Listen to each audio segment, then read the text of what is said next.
guys, it's your boy, Barca Boy 103. Today we're going to be doing a match analysis from the match yesterday between Granada and Barcelona in the Copa del Rey quarterfinals, where Barcelona made an incredible comeback and won the game 5-3 on the night. We're going to analyze the team's performance, take a look at some stats from the match, take a look at players' individual performances, and of course react to Ronald Koeman's post-match press conference with him and 3 other players. Before we get into it, make sure you guys smash that like button. Let's try to get the 200 likes on this video. It'd be very much appreciated. And of course, hit the subscribe button and let's get into it. Let's first start off by taking a look at the starting lineup on the night, where Koeman went very strong. He went with Ter Stegen in goal, Roberto, Araujo, Umtiti, Jordi Alba, Frenkie De Jong, Sergi Busquets, and Pedri, Trincao, Griezmann, and Lionel Messi. On the night, Koeman made all 5 of the substitutions. He brought on Des, Braithwaite, Dembele, Ricky Puig, and Lenglet, and he took off Busquets, Trincao, Umtiti, Roberto, and Pedri. Let's take a look now at the full-time stats. Of course, Barcelona dominated ball position with almost 80% on the night. 36 shots on the night with 20 shots on target, 9 shots off target, and 7 blocked shots. That is ridiculous. Barcelona had 36 and Granada had 7 in total. That is unbelievable. Pure domination there. And of course, something I had to touch on is the corner kicks. Barcelona having 18 corner kicks in this match compared to Granada's 0.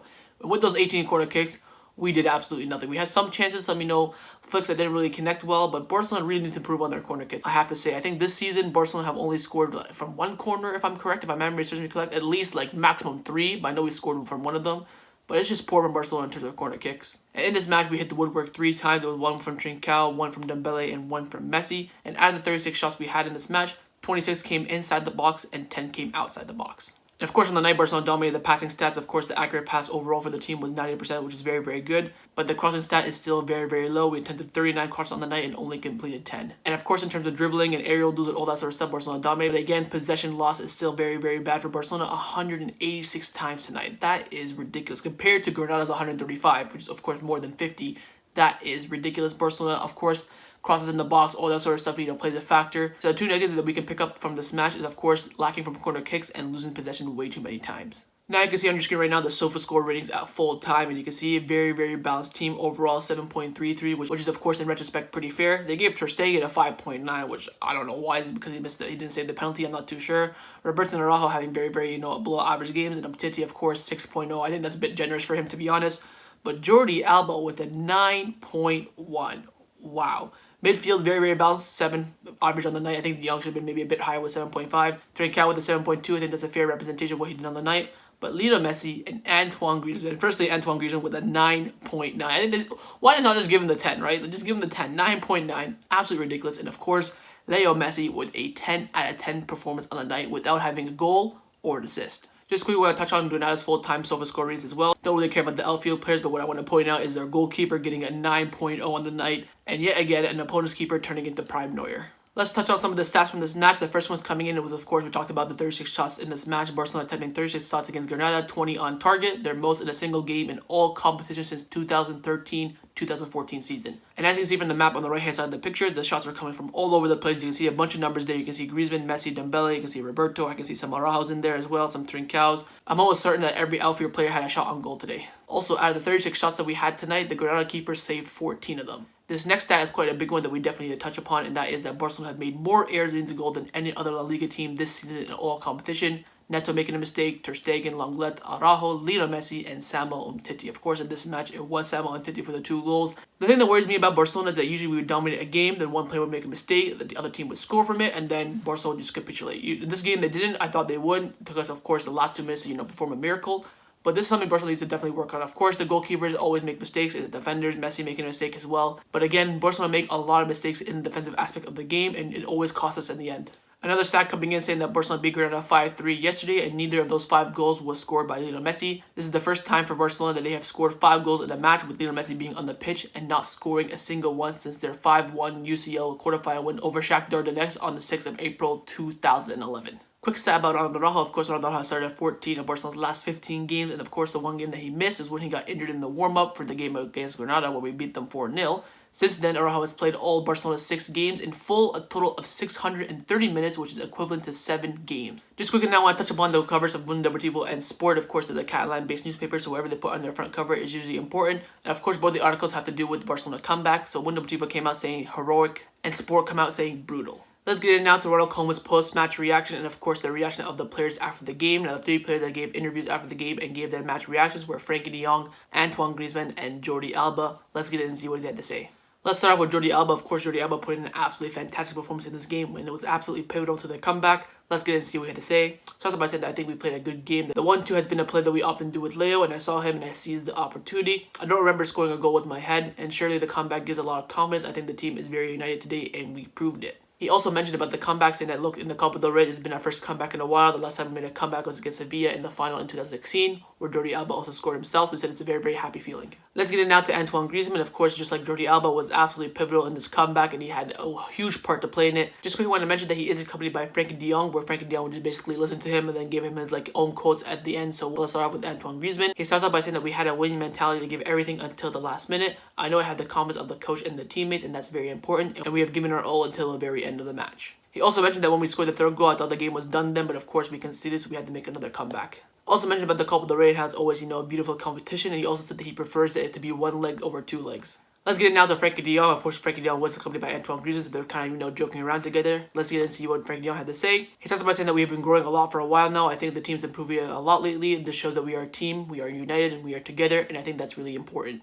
He also started joking around with Antoine Griezmann, saying, look, how many goals did you get today? 2 goals, 1 assist? Oh, you must be in great form. Let's get in now to Ronald Koeman's post-match press conference reaction. Of course, he is the manager. He said that the team and the tactics, and boy, did he get it right yesterday. Let's get in and see what he had to say. Started by saying that football has been unfair to us in the first half, but we haven't lowered our arms. We deserve this result. We had many opportunities. Unfortunately, we conceded 2 goals, but with our attitude, we were able to force it into extra time. I'm very happy for Griezmann. He always works hard and he has a good attitude. He deserved for things to work out well for him. Today, we showed character. It was a very exciting game. They was asked, do you think we're going to win the treble this season? He said, winning La Liga, the Champions League, and the Copa del Rey, in my eyes, is not realistic. But with the team's character, we've taken a giant step to be in the semifinals and be able to aspire to win the cup. Then he's asked about the Di Maria quotes that have been coming out recently. If you guys don't know the Di Maria quotes, I'll let you guys know about it. Of course, it has to do with Messi coming to PSG. He said, I think there's many possibilities that Messi can sign for PSG, but we'll have to wait and see. Koeman was then asked about his thoughts on the Di Maria quotes. He said it's a lack of respect from people at PSG to talk about Messi so much. It's not fair, nor do they demonstrate respect for players who are still from Barcelona. He was asked about the team, saying, did you believe that they were going to make a comeback? He said, I always had faith in this team because we've created so many opportunities. It has been an incredible effort on the players' part. And finally, he was asked about Jordi Alba, saying, look, he's been performing very well recently over the past month. Do you think he has a chance to get into the Spain national team? He said, Alba is very important to our game. It is not in my hands, but I'm hopeful that he'll be able to go back to the national team of Spain. Ronald Koeman was also asked about Sergi Roberto and how his injury is. He said, I don't know, we'll have to wait for the test tomorrow, but we do have some news coming in from Javier Miguel, saying that Sergi Roberto has possibly suffered a relapse in his injury and could be out for at least a month. More tests to be followed today.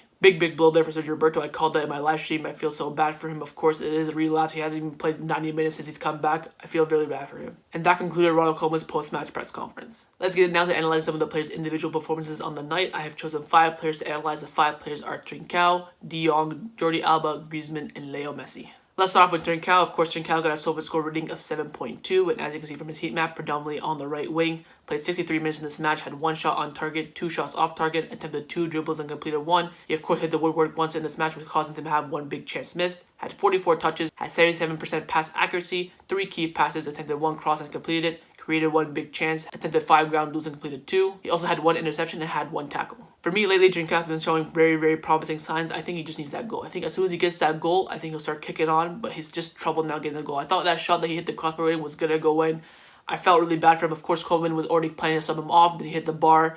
So probably knocked his confidence down a little bit, but he just needs that goal. Once he gets that goal, we'll see his true color. Will he come back and score more goals? Or we'll just sit and, soak up that goal. We'll have to wait and see. But Trincao on the night, again, very promising. Next up is Frenkie De Jong, probably the best midfielder in the world right now. Got a 7.3 SofaScore rating, which I think is a bit low, to be honest. As you can see from his heat map, predominantly, of course, in the midfield, kind of the right-hand side and DM, where he had to go to, center back at the end of the game, and then moved up to CDM afterwards. But all over the pitch again, played 120 minutes, had 1 goal, 120 touches, 92% pass accuracy on the night, attempted 3 long balls and completed 2, had 1 shot on target, attempted 9 ground duels and completed 5, 2 aerial duels and completed 1, committed 1 foul and was fouled himself 3 times and had 3 interceptions and 2 tackles. Also, after this match, Frenkie De Jong has now been involved in more goals than any other La Liga midfielder in 2021 in all competitions, with 5 goals and 2 assists. And also, out of the 6 goals that he scored this entire season, all of them were go-ahead goals, which means that those goals brought Barcelona into the lead in the match. For me, I cannot give any more praise to Frenkie De Jong. Since he got moved to that interior on the right-hand side, he has been brilliant. Full credit to Ronald Koeman for finding his position in this Barcelona team. Same with Antoine Griezmann, which we'll talk about in a bit. But Frenkie De Jong, again, man, he has been so consistent. He went from Mr. Inconsistent at the beginning of the season to Mr. Consistent now. Super from him. All I can really tell Frenkie De Jong now is just to keep it up. Next up is Jordi Alba with a 9.1 sofa score rating on the night. Bloody hell. Left back position, of course, as you can see from his heat map, all down that left-hand side, but more, of course, in the final third than the defensive third. In the match, played 120 minutes, 2 goals and 1 assist from left back position. Oh my god. 1 clearance, 1 interception, 1 tackle, was not dribble pass in this match. Attempted 4 ground duels and won 2. Attempted 2 aerial duels and won both. He lost possession in this match 26 times, which probably comes in from, crossing and, wrist passes like he always does. 150 touches on the night and 88% pass accuracy. 4 key passes, attempted 8 crosses and only completed 1. But that one was for the Griezmann header. Attempted 6 long balls and completed 2. Had 2 shots on target. Attempted 3 dribbles on the night and completed 1. For me, Jordi Alba as an attacking left back has been absolutely brilliant this season. It's just defensively where he's a little bit suspect. I think defensively he did well in this match, but overall in other games defensively he doesn't really do the best. But attacking wise he has been brilliant. All I can say now, same thing for I said Frenkie De Jong, just keep it up and improve a little bit defensively. Next up is Antoine Griezmann, who was my man of the match. Oh my god, he got a 9.9 sofa score rating. What did he need to get that 10? That's what I want to know. I want to contact sofa score and let them know what did he need to get that 10. Anyways, heat map, as you can see, left wing, center forward area, and of course a lot in that left back position as well, coming back defensively. Absolutely brilliant from him. Played 120 minutes and had 2 goals and 2 assists. So out of the 5 goals last night, he contributed in 4 of them. Had 3 shots on target, 1 shot off target, 2 shots blocked. Attempted 3 dribbles and completed 1, 94 touches, 89% pass accuracy, 2 key passes, 1 cross, which was of course that one for Jordi Alba, which he scored, 2 long balls, 1 completed, 2 big chances created, was fouled once, and had 1 interception. So of course Griezmann on the night got 2 goals and 2 assists. This is the first time he's been involved in 4 goals in the same game for Barcelona in all competition. And also now Antoine Griezmann has been involved in 11 goals in 2021 with 6 goals and 5 assists, more than any other La Liga player since the start of the new year. And with all those goals now, Antoine Griezmann now is the 2nd top French goal scorer from Barcelona's history with 27 goals, 22 goals away from Thierry Henry with 49, and now he's the 2nd top French goal scorer in Barcelona history. Ever since Ronald Koeman moved Griezmann to that left wing center forward role against Athletic Bilbao on January the 6th, he has been world class. Of course, he had a little bit of a nice blip when he went to Cam. After that, he kind of fell off, and now he is on top of the world. Just please continue this, Antoine Griezmann, so we can say that you were worth the money, because right now you are worth every single penny. Just need to keep it up for the rest of the season, and boy oh boy, the next president may keep him. The final player we're going to talk about is of course the man himself, Lionel Messi, getting a 10 out of 10 sofa score rating for the first time on this channel. I never thought I'd see the day, especially this season. 10 out of 10 from Lionel Messi, and as you can see from his heat map on the right hand side, of course playing that center forward role all over Granada's final third in this match, he was brilliant. 120 minutes, 1 assist, 7 shots on target, 1 shot off target, 3 blocked, attempted 13 dribbles on the night, and completed 9. Oh my goodness gracious. Hit the post once, had 160 touches with 83% pass accuracy. He also had 10 key passes. Oh, 10! That's just ridiculous. He attempted 12 crosses in this match and completed 3. He also attempted 5 long balls and completed 3. Lost possession 38 times in this match, which is on par with Dembele and that Real Sociedad game, which is quite a lot from Messi. But of course, a lot of those were risks. A lot of those, were probably goal scoring opportunities where the passes got cut out. So I would say probably in like bad scenarios more likely to be maybe 18, 19, 20-ish, but who cares? We won the game. Again, man, Lionel Messi is just unbelievable, man. It's just all we can think about now is whether he's going to stay or go, but that's beside the point. For me, he's just... I don't know what to say. In my match preview, I was speechless. Now, probably 12 hours later, I'm still speechless. I don't know what to say about him. I just don't know what to say about him. The best player ever to play. So my overall thoughts on the match, of course, it was a one hell of a roller coaster of a game. We started off so well. Probably one of the best starts to a game we've ever had. 2 mistakes in defense, 2 goals for them. Came back in the 90th minute. Then once we hit extra time, we absolutely dominated Granada because, of course, they subbed out all the defenders and we subbed out all our attackers. So it was in our hands to win the game. I just really didn't want penalty shootout. Of course, one little counterattack from Granada ended up in a penalty and they scored. But other than that, superb performance from the team. Give them full credit, and also to Ronald Koeman. His in-game management was absolutely brilliant. His subs were absolutely spot on. It was just... The thing is about this game is that from minute 1 to minute 85, Granada were very lucky. From minute 85 to 120, it was all Barcelona's luck, and Barcelona capitalized on that luck. So that was my match analysis for Granada versus Barcelona in the Copa del Rey quarterfinals. Hopefully you guys enjoyed it. If you did, make sure you leave a like. Let me know your thoughts down below on everything we discussed, or if you want to bring up a point that I didn't mention. and make sure you guys hit the subscribe button, and I'll see you guys next time on the channel. Of course, tomorrow is the draw, and I will be doing a live watch along for the draw. We still don't know the result yet for Athletic Bilbao and Real Betis, but most likely Athletic Bilbao will progress. So I'll see you guys tomorrow for that live draw watch along. Take care, and Forza Barca.